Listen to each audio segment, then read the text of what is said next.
ನಮಸ್ಕಾರ ಗೆಳೆಯರೇ, ನಾನು ನಿಮ್ಮ ನಾಗರಾಜ್ ಕೊಡಮಲ್. ಇದು ನನ್ನ ಮೊದಲ ಮಿನಿ ಬ್ಲಾಗ್ ಆಗಿದೆ. ನಾನು ಪುಣೆಯಲ್ಲಿರುವುದು. ಇಲ್ಲಿಂದ ಮುಂದೆ ನಾನು ಅಮೇರಿಕ ಹೊರಟೆ ಅಂದ್ಕೊಂಡ್ರಾ? ಇಲ್ಲ, ನನ್ನ ಗಾಡಿ ತುಂಬ ಕೊಳೆಯಾಗಿದ್ದ ಕಾರಣ ನಾನು ಗಾಡಿ ತೊಳೆಸಲು ಹೊರಟಿರೋದು. ಇದು ನೋಡಿ, ಗಾಡಿ ತೊಳೆಯುವ ಸರ್ವಿಸ್ ಸೆಂಟರ್. ಇಲ್ಲಿ ಸ್ವಲ್ಪ ಗಾಡಿ ಹಚ್ಚಿಬಿಟ್ಟು ಇಲ್ಲಿ ಸೈಡಲ್ಲಿ ಕೂತೆ ತೊಳೆಯೋಕೆ ಚಾಲಾಯಿತು. ನೋಡಿ, ತೊಳೆದಾಯಿತು ಚಕ್. ಇಲ್ಲಿಂದ ನಾನು ಮುಂದೆ ಹೊರಟಿದ್ದೆ ವೈನ್ ಶಾಪ್ ಕಡೆ. ವೈನ್ ಶಾಪ್ ಅಲ್ಲ, ಎಳ್ನೀರು ಕುಡಿಯೋಕ್ಕೆ. ತುಂಬ ದಾಹ ಆಗ್ತಿತ್ತು, ಆದ ಕಾರಣ ನಾನು ಒಂದು ಎಳ್ನೀರನ್ನು ಕುಡಿಯೋಣ ಅಂತ ಇಲ್ಲಿ ಗಾಡಿ ನಿಲ್ಲಿಸಿದ್ದೀನಿ. ಬನ್ನಿ ಎಳ್ನೀರು ಕುಡಿಯೋಣ. ಇಲ್ಲಿ ನೋಡಿ, ಇದೆ ಎಳ್ನೀರು ಅಂಗಡಿ. ಇಲ್ಲಿ ಕುಂತವ್ರೆ ಎಳ್ನೀರು ಮಾಲಕರು. ಅಣ್ಣ, ಒಂದು ಎಳ್ನೀರು ಕೊಡೋಣ. ನೋಡಿ, ಕೊಡ್ತವ್ರೆ.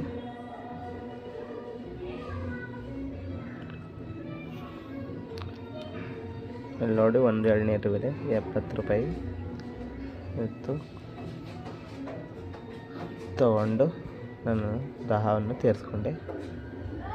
ಹೊಟ್ಟೆ ತುಂಬ ತಣ್ಣಗಾಗ್ತು. ಅದರಲ್ಲಿರೋ ಗಂಜಿ ಕೂಡ ತೆಗೆದುಕೊಡಿ ಅಂತ ಕೊಟ್ಟೆ. ಅಲ್ಲಿ ನೋಡಿ, ಗಂಜಿ ಕೂಡ ತೆಗೆದುಕೊಟ್ರು ಕೈಯಲ್ಲಿ. ಇವಳು ನೋಡ್ರಿ, ನಮ್ಮ ಸೊಸೆ ಲಿಖಿತ ಅಂತ, ನಮ್ಮ ಅಳಿಯನ ಮಗಳು. ನನ್ನ ಜೊತೆ ಆಟ ಆಡ್ತಾಳೆ. ಹೆಚ್ಚು ಹೊತ್ತು ನನ್ನ ಜೊತೆ ಕಳೀತಾಳೆ. ಮಾಮ ಅಂತಾಳೆ. ನೋಡಿ, ಇಲ್ಲಿ ಟಾಟಾ ಹೇಳ್ತಾಳೆ. ಟಾಟಾ.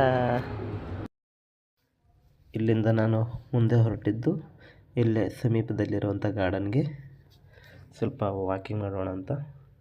ಇಲ್ಲಿ ಎಲ್ಲ ಮಕ್ಕಳು, ಹೆಣ್ಮಕ್ಳು, ಗಂಡಸರು, ತಾತದಿರು, ಅಜ್ಜಿದಿರು ಎಲ್ಲರೂ ಗಾರ್ಡನ್ಗೆ ವಾಕಿಂಗ್ ಮಾಡೋಕ್ಕೋಸ್ಕರ ಬರ್ತಾರೆ. ನಡೀರಿ, ಗಾಡಿ ಪಾರ್ಕ್ ಮಾಡೋಣ. ಪಾರ್ಕ್ ಮಾಡಿಬಿಟ್ಟು ಹಾಗೆ ವಾಕ್ ಮಾಡ್ಕೊತ ಹೋಗೋಣ.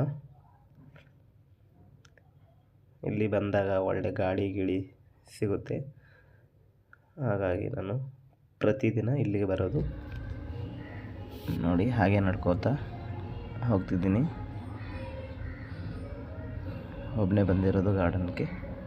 ಹಾಗೆ ವಾಕ್ ಮಾಡೋಣ ಅಂತ ಸ್ಟಾರ್ಟ್ ಮಾಡಿದೆ. ಒಂದು ಸಾಂಗ್ ಕೇಳೋಣ, ಯಾವುದಂತ ನೀವು ಕೂಡ ಕೇಳಿ.